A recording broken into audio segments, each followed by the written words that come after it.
राखी कब बांधे हैं? राखी में भद्रा है। अब ये बताओ कि राखी कब बन रहा? पहले तो ये बताओ राखी किसको बांधी जाती है? किसको राखी बांधी जाती है? रक्षा करने वाले को। अब तुम्हारी बहन तुम्हारे साथ चल रही है और तुम्हारी जिंदगी में हर पल वो तुम्हारा साथ दे रही है कि नहीं? रक्षा करने वाली राखी आप अपनी बहन को भी बांध सकते हो। दो बेटियां आपस में बात कर रही थी, मेरा भाई नहीं है गुरुजी, मैं क्या मेरे बुआ के लड़के को राखी बांधने जाऊं? मैं क्या मेरे मामा के बच्चे को राखी बांधने जाऊं? मैं क्या उसको? राखी बंधवाने वाले के मन में ही नहीं है, क्योंकि उसके मन में आ रहा है 500 रुपए देना पड़ेगा, उसकी मम्मी के मन में आ रहा है कपड़े दिलवाना पड़ेंगे।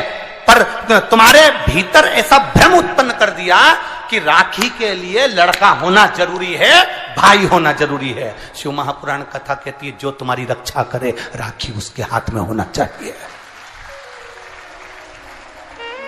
तुम्हारी बहन जरूरी नहीं कि भाई होगा तो राखी बंधेगी। तुम्हारी बहन तुम्हारी रक्षा कर रही है, राखी बांधिए। रक्षा करने वाला पिता भी होता है। बेटी अपने बाप के हाथ में भी राखी बांध सकती है, वो रक्षा करता है। भाई रक्षा करने वाला है, भाई के हाथ में राखी बांधी है। और मेरा गणेश, मेरा शिव, मेरा ओघड़दानी, मेरा लड्डू गोपाल, मेरा कृष्णा, मेरा राम, जो भगवान तुम्हारे घर में है, राखी उनको भी बांधिए, वो तुम्हारी रक्षा करते हैं। राखी गुरु को भी बांधी जाती है, क्योंकि गुरु रक्षा करने वाला होता है, मार्ग प्रशस्त करने वाला होता है।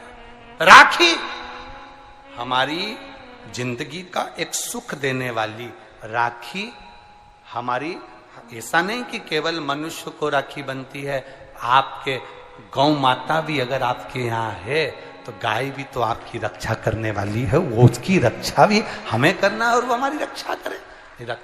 जिस वृक्ष को तुमने बड़ा करा, एक पेड़ को तुमने पाला, बड़ा करा, उस पेड़ को तुम अपना बनाकर, अपना जानकर वृक्ष को उस लायक तुमने बना दिया कि वो दुनिया की रक्षा करेगा। उस वृक्ष को ऐसा बना दिया कि दुनिया को छाया देगा। उस वृक्ष को ऐसा बना दिया कि ये दुनिया का भरण पोषण करेगा। तो वो वृक्ष भी दुनिया की रक्षा करने वाला है। प्रकृति से प्रेम करो और पेड़ को भी राखी बांध सकते हो। रक्षा करने वाले को राखी, जो तुम्हारी रक्षा करे।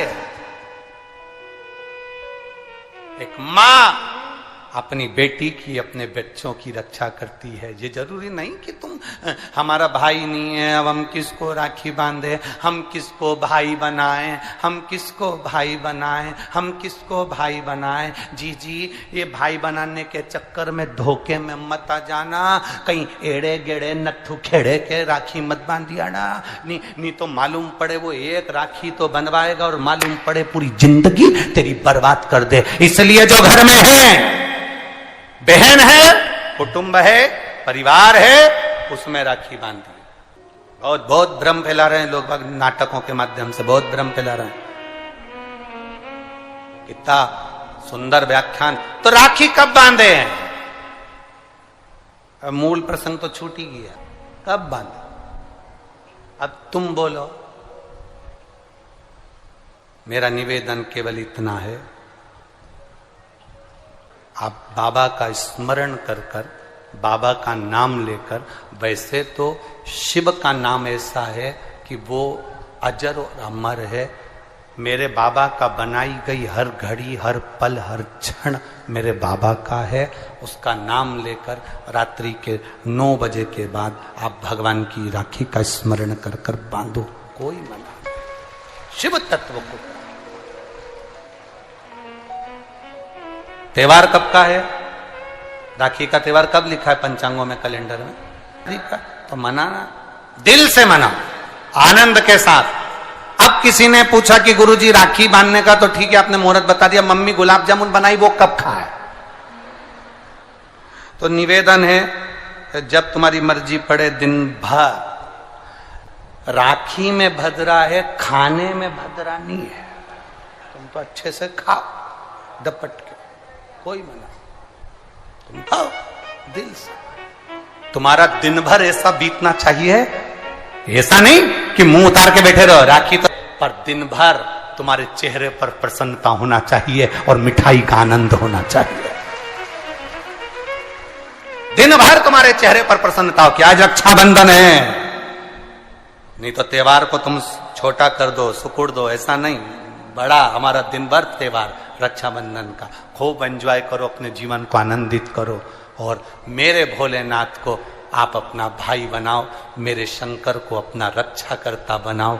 मेरा देव अधिदेव महादेव तुम्हारे से कदम मिलाकर चले, यही भाव रखते हैं। शिव तत्व की प्राप्ति, शंकर का अनुभव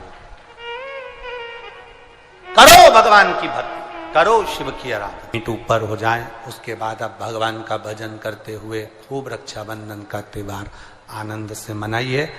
शिव की भक्ति को प्राप्त, जैसे उसमें श्रीफल, जिसमें जल हो, पानी हो, और पानी वाला फल जब हाथ में देकर रक्षा सूत्र बांधती है बहन, तो भाई का भी घर भरा रहता है और बहन का भी घर भरा रहता है।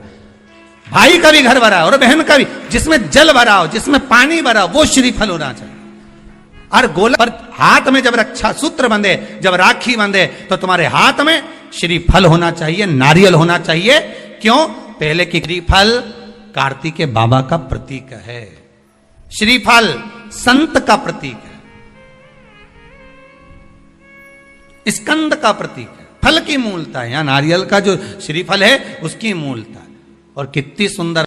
तो दो चीज में से जब श्रीफल भाई भेंट रख कर देता है अपनी बहन को, तो बहन श्रीफल वहीं भाई के घर छोड़ देती है, भेंट का कुछ भाग लेकर चल देती है। ये बहन का प्रभाव। रक्षा सूत्र को लोगों ने बिगाड़ दिया। आज के जमाने में तो रक्षाबंधन का भी महत्व लोग नहीं जानते कि कैसे रक्षा सूत्र बनना चाहिए, कैसे रक्षाबंधन होना चाहिए। उसका भी विशेष महत्व होता है भाई, उसकी भी मूलता होती है। और एक बात कहूंगा आज रक्षाबंधन पर, आपको अच्छी लगे तो आप स्वीकार करना, ना लगे तो आप छोड़ देना। वैसे भी सीहोर वाला महाराज ताड़ी तड़ी बोले ही बोले है, उसमें क्या दिक्कत?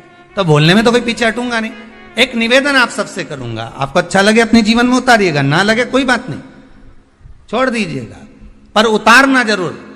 बहन से प्रॉपर्टी के चक्कर में कितना भी झगड़ा चल रहा हो, बहन का भाई से एक मकान के चक्कर में कितना भी झगड़ा चल रहा हो, संपदा के चक्कर में कितना भी झगड़ा चल रहा हो, तो भी निवेदन करूंगा, बहन और भाई तुम खूब लड़ो प्रॉपर्टी और जमीन के लिए, पर रक्षाबंधन के दिन कम से कम एक दूसरे के नहीं भी जाओ तो फोन लगाकर जीजी और बहन भाई से, भाई बहन से एक बार तो बात कर लो। क्योंकि धन अपनी जगह रह जाएगा साहब, वहां धन नहीं जाने वाला, आपका व्यवहार जाने वाला है, आपका प्रेम